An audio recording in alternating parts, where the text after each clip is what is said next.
খলিফাতুল মুসলিমিন ওমর রাদিয়াল্লাহু তাআলা আনহু আমর ইবনুল আস রাদিয়াল্লাহু তাআলা আনহুকে বলল, আমর যাও, মিশরে যাও, যুদ্ধ করবার জন্য, মিশর জয় করে ফেলো।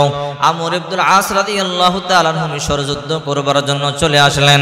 যুদ্ধ করতে করতে কিছুদিনের মধ্যে মিশর জয় করে ফেললেন। মদিনাতুল মুনাওয়ারায় পত্র লিখলেন, ইয়া আমিরুল মুমিনিন, ওগো ওমর, আমরা মিশর জয় করে ফেললাম। খলিফাতুল মুসলিমিন পত্র লিখলেন, আমর, আলহামদুলিল্লাহ, তবে তোমাকে দায়িত্ব দিলাম, তুমি হবে গভর্নর, তুমি মিশরে থাকবে। আমর ইবনুল আস রাদিয়াল্লাহু তাআলা আনহু মিশরের মধ্যে রয়ে গেলেন। হযরত আমর ইবনুল আস রাদিয়াল্লাহু তাআলা আনহু মিশরে বসবাস করতেছেন। হঠাৎ করে তাকাইয়া দেখে মিশরের মধ্যে একটা কুসংস্কার, মিশরীয় লোকেরা একটা সুন্দরী যুবতী মেয়েকে সুন্দর করে সাজাইয়া, ডাকডোল পিটাইয়া, নাচ গান করিয়া, তাকে গান করতে করতে, ডোল পিটাইতে পিটাইতে নীল নদের দিকে নিয়ে যায়। আমর ইবনুল আস রাদিয়াল্লাহু তাআলা আনহু জিজ্ঞাসা করলো, হে মিশরীয় লোকেরা, হে মুরব্বীরা, এই সুন্দরী যুবতীকে ডাকডোল পিটাইয়া, নাচ গান করে করে তোমরা কোথায় নিয়ে যাও? বলে, আমরা নীল নদে নিয়ে যাই। কেন? বলে, নীল নদের মধ্যখানে তাকে নিয়ে জবাই দিব, বলি দিব। এই রক্তগুলো যদি নীল নদের মধ্যে পড়ে, নীল নদের মধ্যে পানি আসবে। বলে, তাই নাকি? বলে, হ্যাঁ। বলে, কতদিন ধরে আপনারা এই কাজ করতেছেন? বলে, আমাদের পূর্বপুরুষরা এমন কাজ করেছে, যখন চৈত্র মাসে মিশরীয় জমিনগুলো ফেটে চৌচির হয়ে যায়, চৈত্র মাসে যখন নীল নদ ফেটে চৌচির হয়ে যায়, নীল নদের মধ্যে পানি থাকে না, আমরা একটা সুন্দরী যুবতী কুমারী মেয়েকে নীল নদের মধ্যে নিয়ে যখন আমরা বলি দেই, এই রক্তগুলো যখন নীল নদের মধ্যে পড়ে, তখন নীল নদের মধ্যে পানি চলে আসে। এই পানি দিয়ে মিশরীয় লোকেরা শেষ কার্য করে, এই পানি তারা পান করে, গোসল করে, তাদের প্রয়োজন মিটায়। আমর ইবনুল আস বলল, না, এই কাজ আমি করতে দিব না। একটা নিষ্পাপ মেয়েকে আপনারা জবাই করবেন, তা হতে পারে না। বলল, তা না হলে সমুদ্রে পানি আসবে না, নীল নদে পানি না আসলে আমরা কেমনে কৃষি কাজ করব? আমাদের ফসলাদি না হলে আমরা মরে যাব, না খেয়ে মরে যাব। ও আমর, আপনি নিষেধ করবেন না। আমর ইবনুল আস রাদিয়াল্লাহু তাআলা আনহু কোরআনে পাকের আয়াত তেলাওয়াত করে শোনাইয়া দিলেন, আন্নাহু মান কাতালা নাফসান বিগাইরি নাফসিন আও ফাসাদিন ফিল আরদি ফাকান্নামা কাতালান নাস জামিআ ওয়ামান আহইয়াহা ফাকান্নামা আহইয়ান নাস জামিআ। আমর ইবনুল আস রাদিয়াল্লাহু তাআলা আনহু বললেন, আল্লাহর আইন হলো, যদি কোনো মানুষ নিরপরাধ কোনো মানুষকে বিনা কারণে হত্যা করে, গোটা পৃথিবীর মানুষকে হত্যা করবার পাপ তার আমলনামার মধ্যে জমা হয়ে যাবে। আর যদি কোনো মানুষকে বাঁচাইয়া দেয়, সাহায্য করে, গোটা পৃথিবীর মানুষকে বাঁচাইবার সওয়াব আল্লাহ তার আমলনামায় দিয়ে দিবে। সুতরাং তোমরা যদি নিরপরাধ একটা মেয়েকে হত্যা করো, জবাই করো, গোটা পৃথিবীর মানুষকে হত্যা করবার পাপ তোমাদের আমলনামায় জমা হবে না। না, আমি আল্লাহর আইন লঙ্ঘন করতে দিব না। বিনা অপরাধে একটা মেয়েকে হত্যা করবে, হতে আমি দিব না। এবার মিশরীয় লোকেরা বলে, ও আমর, তাহলে আমরা কি করব? আপনি আমাদেরকে ব্যবস্থা করিয়া দেন, আমরা কার কাছে যাব? এই নীল নদের মধ্যে পানি নাই, এই নীল নদে পানি না আসলে আমরা কেমনে শেষ কাজ সর্ব সম্পাদন করব, কৃষি কাজ কেমনে করব? আমর ইবনুল আস বলল, তোমরা চিন্তা করবা না, এটা আমার মধ্যে ছাড়িয়া দাও, ব্যবস্থা করতেছি।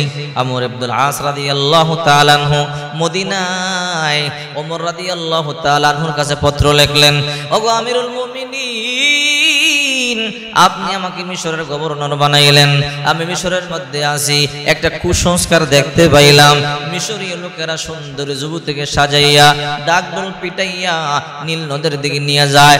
জিজ্ঞাসা করলাম, কেন নিয়ে যাও? বলে, জবাই করব।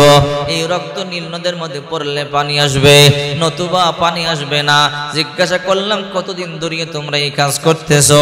বলে, আমাদের পূর্বপুরুষরা এই কাজ করেছে। যখন নীল নদের পানি শুকিয়ে যায়, একটা সুন্দরী যুবতীকে যখন আমরা জবাই দিয়া দেই, রক্ত নীল নদে পড়তে দেরি হয়, পানি আসতে দেরি হয় না। ওগো আমিরুল মুমিনিন, বিনা অপরাধে একটা কুমারী মেয়েকে জবাই করবে আমি বাধা দিয়েছি, এখন আমি কি করব আপনি বলে দেন। হযরত ওমর রাদিয়াল্লাহু তাআলা আনহু বুঝতে পারলেন, এবার পত্র লিখলেন। পত্রটা বরাবর লেখছেন নীল নদের বরাবর। মিশরীয় লোকদের বরাবর নয়, আমর ইবনুল আস রাদিয়াল্লাহু তাআলা আনহুর বরাবর নয়, সরাসরি নদীর বরাবর লেখছে। আম্মা বাদ ফায়া বাহরুন নীল মিন আমিরুল মুমিনিন ওমর ইবনুল খাত্তাব রাদিয়াল্লাহু তাআলা আনহু, হে নীল সমুদ্র শোনো, আমি মুসলমানদের খলিফা হযরত ওমর বলছি, রে নীল নদ, যদি তুমি আল্লাহর ক্ষমতা বলে পানি প্রবাহিত হও, আল্লাহর হুকুমে যদি পানি প্রবাহিত হও, তাহলে আমার চিঠি তোমার মধ্যে পড়তে দেরি হওয়ার সাথে সাথে পানি প্রবাহিত শুরু হয়ে যাইবা। কারণ আল্লাহর জমিনে আল্লাহর বান্দা বান্দীদের কষ্ট আল্লাহ নিজেও সহ্য করবে না। আল্লাহর জমিনে আল্লাহর বান্দা বান্দির সাহায্যের জন্য তুমি নীল নদের মধ্যে পানি চালু হয়ে যাবা। আর যদি তুমি তোমার নিজ ক্ষমতা বলে পানি প্রবাহিত হও, তাহলে তুমি হও বা না হও সেটা তোমার ব্যাপার, আমি তোমাকে কিচ্ছু বলবো না, আমি তোমার উপর হুকুম জারি করব না। যদি তুমি আল্লাহর হুকুমে প্রবাহিত হও, আমার চিঠি তোমার বুকে পড়তে দেরি হওয়ার সাথে সাথে তুমি পানি প্রবাহমান শুরু হয়ে যাবা। পত্রবাহক পত্র নিয়ে মিশরে চলে আসলো। আমর ইবনুল আস রাদিয়াল্লাহু তাআলা আনহুকে পত্রটা দিয়ে বলল, ওমর বলল, আমর তোমার কোনো কাজ নাই, তোমাকে কিছু করতে হবে না, এই পত্রটা তুমি নীল নদের মধ্যখানে নিয়ে ফেলে চলে আসবা, এতটুকুন তোমার কাজ। আমর ইবনুল আস রাদিয়াল্লাহু তাআলা আনহু বলেন, আমিরুল মুমিনিন ওমরের চিঠিটা আমি হাতে নিয়ে নীল নদের মধ্যে গেলাম। বিন্দু পরিমাণ পানি ছিল না, নীল নদের তলার মাটিগুলো ফেটে চৌচির হয়েছিল। আমি যখন নীল নদের মধ্যে গেলাম, ওমরের চিঠি যখন নীল নদের মধ্যে ফেলে দিলাম, নীল নদের মধ্যখানে ফেলতে দেরি, আল্লাহর কসম করে বলি, নীল নদের তলার মধ্যে ফেলে আমি কিনারায় আসতে পারি নাই। এমন ঢেউ শুরু হয়ে গেছে, পানির স্রোত আমার জামা কাপড় ভিজাইয়া দিছে। এই হলো খলিফাতুল মুসলিমিন ওমর রাদিয়াল্লাহু তাআলা আনহু, যার কথা নীল দরিয়া পর্যন্ত শুনতো। আল্লাহ তাআলা যার কথা শুনতেন, 21টা আয়াত তার মেজাজের উপরে, তার চাওয়ার উপর আল্লাহ তাআলা নাজিল করেছেন। এই জন্য মেজাজ ওয়াহি বলা হয়। খলিফাতুল মুসলিমিন ওমর এমন একজন মানুষ, খলিফাতুল মুসলিমিন একদিন মসজিদে নববীর মধ্যে দরজা বন্ধ করে চোখের পানি সেরে সেরে কান্না শুরু করে দিল। কোন সাহাবী নাই। ওসমান রাদিয়াল্লাহু তাআলা হাঁটিয়া যায়। ওসমান মনে মনে চিন্তা করে, কি রে, কে চোখের পানিগুলো সারিয়ে কান্দে গুনগুন করিয়া মসজিদের ভিতরে কে এই সময় কান্না করে?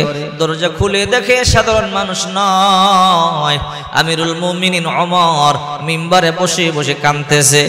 এবার সামনে গিয়ে বলে, ও আমিরুল মুমিনিন, আপনি আমিরুল মুমিনিন, আমাদের বাদশা, আপনার মনের মধ্যে এমন কি দুঃখ, কে আপনার কি বলেছে, কেন চোখের পানিগুলো সারিয়া সারিয়া আপনি কাঁদেন আমারে বলে? ওমর বলে, না, কেউ আমাকে কোনো কিছু বলে নাই। তাহলে আপনি কেন কান্না করেন আমারে বলেন? বলেন, না না, তোমাকে বলবো না, বলেন বলেন কেন আপনি কান্না করেন? এবার ওমর বলল, রে ওসমান ভাই, আমি একজন বকরির রাখাল ছিলাম, আমি বকরি বেড়া দুম্বা চড়াইতাম, ওট চড়াইতাম। হঠাৎ করে একদিন আমি বাড়িতে গেলাম, আমার আব্বা হঠাৎ করে আমাকে চড় মারলো। আমি বললাম, আব্বা জান, আমার কেন চড় মারলেন? বলে, বোকা ওমর, মাথার মধ্যে উঠে কখন পায়খানা করেছে, দৌত করবার সময় কি তোমার হলো না?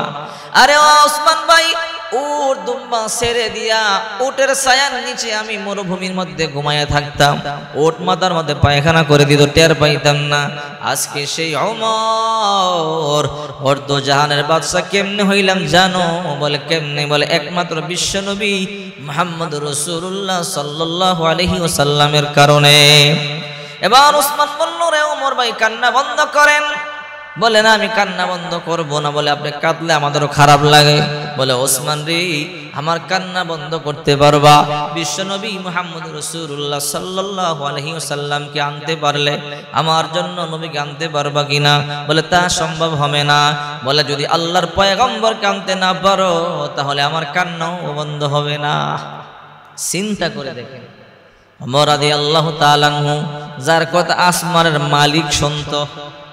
মেজাজ ওয়াহি বলা হয়, যার মনোতুষ্টির জন্যে, যার সিদ্ধান্তের উপরে আল্লাহ তাআলা রাজি হইয়া একটা নয়, দুইটা নয়, 21টা জায়গার মধ্যে আয়াত নাজিল করেছেন।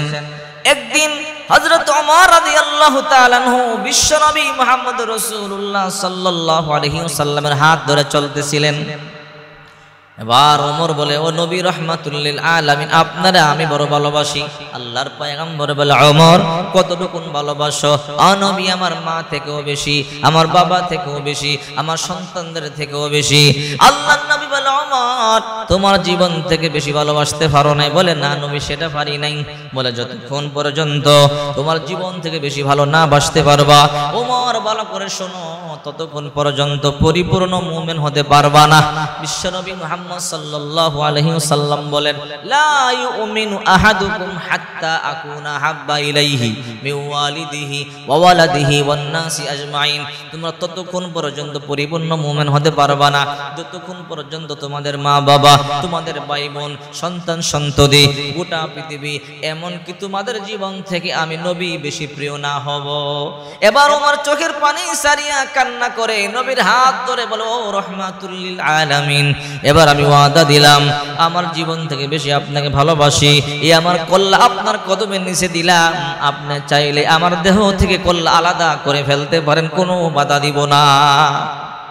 এই হইল ওমর খলিফাতুল মুসলিমিন হযরত ওমর রাদিয়াল্লাহু তাআলা আনহু।